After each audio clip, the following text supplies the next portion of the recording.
یا علی مدد مولا علی مدد۔ اس وقت ہم کراچی کے اندر ہماری خوش نصیبی یہ ہے کہ ہم آپ کے درمیان میں آپ کی پاک روحوں کے صدقے سے یہاں پر موجود ہے اور آپ کے درمیان میں بیٹھے ہوئے ہیں۔ اس وقت فون کے اوپر ایک ڈسکشن چل رہا تھا اور وہ یہ تھا کہ مولا کیا فرماتے ہیں اور گران کے اندر کیا بات ہوتی ہے اور ہم کیا سمجھتے ہیں، اس کے اندر بہت ہی زیادہ فرق ہے۔ جب امام کوئی بات فرماتے ہیں تو قول امام خود کا قول ہے یہ کہ جب ہم آپ کو کچھ بات بتاتے ہیں تو ہمیں نہیں لگتا ہے کہ ہماری بات آپ کے دل کے اوپر نشر ہو رہی ہے۔ یہ فرمان آپ کو مل جائے گا ہمارے آقا امام سلطان محمد شاہ ہماری جانیں ان سے فدا ہو، انہوں نے یہ پاکیزہ فرمان فرمایا۔ اس کی وجہ یہ ہے کہ جماعت کے اندر یا ہمارے خود کے اندر علم کی جو کمی ہے، یعنی کہ علم نہ سمجھنے کی وجہ سے امام کے ارشادات کو ہم نہیں سمجھ پاتے ہیں، یعنی کہ امام ہم سے اور کچھ چاہتے ہیں اور ہم اور کچھ کر رہے ہوتے ہیں۔ کیوں کہ ہم اور کچھ سمجھ رہے ہوتے ہیں۔ اس کی اگزامپل دیکھیں آپ کہ ایک مرتبہ امام سلطان محمد شاہ نے اپنے ایک جماعت کو فرمایا کہ آپ جب عبادت میں بیٹھیں تو آپ اپنے ساتھ تلوار رکھیں، بتی کو بند کریں اور دروازہ بند کریں۔ پھر جب دوبارہ سے امام تشریف فرما ہوئے تو پوچھا کیا آپ نے ایسا کیا جیسا میں نے فرمایا تھا؟ تو لوگوں نے کہا جی مولا، جی خداوند، ہم نے بالکل ایسا ہی کیا۔ اچھا بتاؤ کیا کیا؟ کہا کہ اب ہم جب 4 بجے جماعت میں آتے ہیں تو اپنے ساتھ تلوار لے کے آتے ہیں، ہم بتی کو بند کرتے ہیں اور دروازے کو بند کرتے ہیں۔ امام نے جلال میں آ کر فرمایا کہ آپ لوگ گدھے ہیں، میری باتوں کو نہیں سمجھتے۔ اگر آپ تلوار لے آؤ گے اور کسی کو لگ جائیں گی تو مصیبت ہو جائیں گی۔ آپ بتی بند کر دیں گے تو دوسرے لوگ جو اندر آنے والے کو اس کو کیسا نظر آئے گا اور وہ ایک دوسرے کے اوپر گر پڑیں گے۔ اور اگر آپ دروازہ بند کر دیں گے تو گرمی میں گھٹن کی وجہ سے آپ مر جائیں گے۔ مولانا نے فرمایا کہ میں آپ کو اور کچھ فرماتا ہوں اور آپ اور کچھ کرتے ہیں۔ دیکھو یہ ایک مثال تھی۔ آج بھی ایسے لوگ ضرور ہوں گے کہ جو علم نہ ہونے کی وجہ سے یا علم کی کمی کی وجہ سے ناسمجھی کا شکار ہو گئے ہیں اور امام کے فرمان کو نہیں سمجھتے ہیں۔ ہم کسی بھی ارینا کے اوپر بات کریں، یعنی کہ جماعت خانے کی کریا، ہمارے گھروں کے اندر ہمارے اعمال، ہماری زبان، ہمارے سوچنے کا طریقہ، جو بھی آپ لے لیں، ہماری عبادت یا ہمارے ذکر و فکر، اگر ہم اس کو ناسمجھی سے ادا کرتے ہیں تو پھر کیا ہوتا ہے؟ یا تو ہم کو بالکل ہی فائدہ نہیں ہوتا ہے، بلکہ یہ بھی خطرہ رہتا ہے کہ ہم غلط کام کر رہے ہو اور صحیح سمجھ رہے ہو، یا تھوڑا بہت سمجھ کر ہم نے جو تھوڑا بہت کام کیا اس کا بہت ہی کم فائدہ ہماری روح کو پہنچ رہا ہو۔ آپ دیکھیں کہ ایک ڈاکٹر ہے، وہ آپ کو دوائی لکھ کے دیتا ہے اور کہتا ہے کہ آپ کو 6 گھنٹے میں دن میں 4 مرتبہ اور اتنا ڈوز لینا ہے جتنا اس نے نشان مار کے دیا ہے۔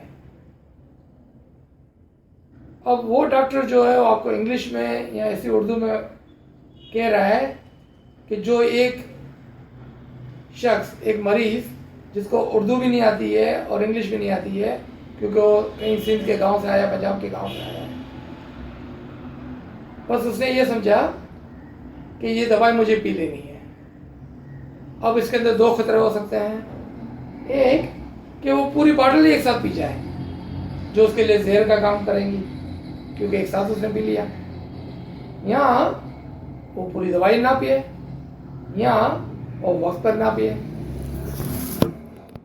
اگر وہ ایسا کچھ کرتا ہے تو آپ نے دیکھا کہ دونوں طریقے میں اس کا نقصان ہے۔ یا تو وہ اپنی جان کھو دے گا یا وہ اپنی بیماری کو کنٹرول میں نہیں لا سکے گا، کیونکہ وہ پرسکرپشن کو سمجھا ہی نہیں۔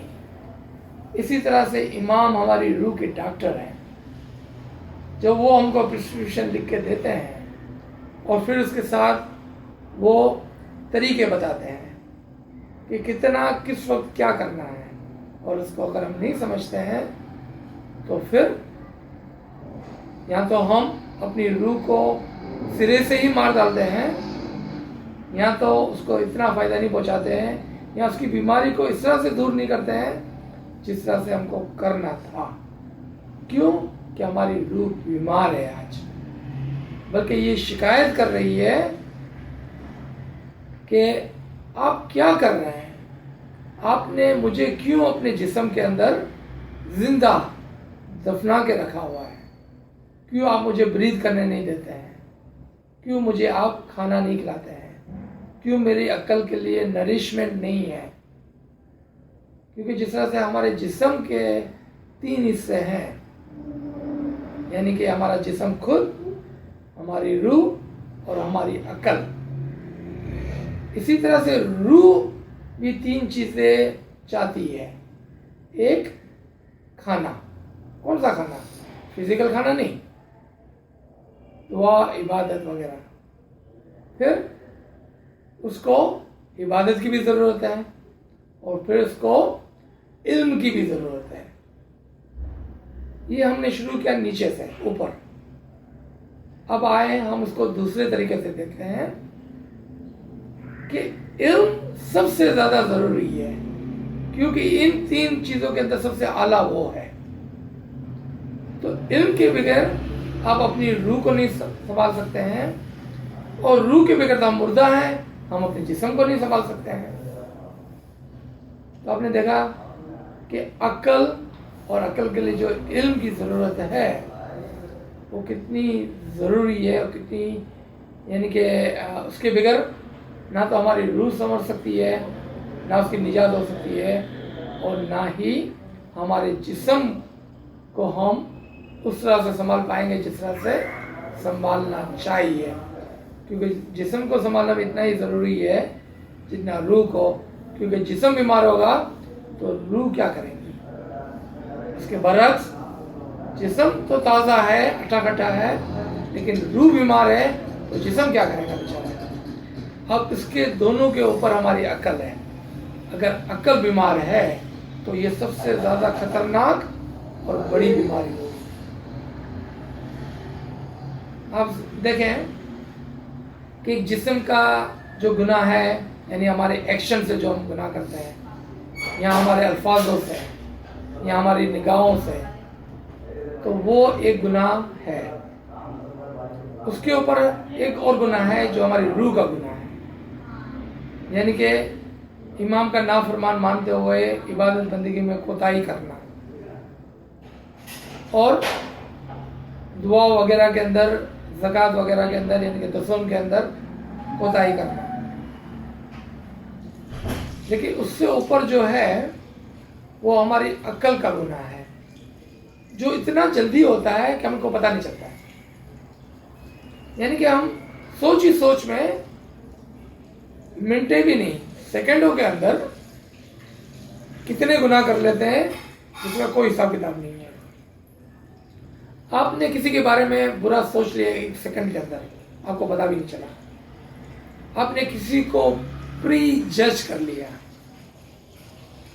کیا ہے یہ پری جج؟ اور یہ گناہ شاید ہم ناسمجھی کی وجہ سے بہت زیادہ کرتے ہیں۔ ہم نے جماعت خانے میں کسی شخص کو دیکھا، فوراً سے جج کر لیا، یار یہ شخص کتنا گندا ہے، یا یہ شخص کیسے کپڑے پہنا ہوا ہے، یا یہ شخص کیسی باتیں کرتا ہے۔ اس کے اوپر سے ہم نے اس کو جج کر لیا 1 سیکنڈ میں، اور ہم کو پتہ بھی نہیں چلا کہ یہ تو بالکل بیکار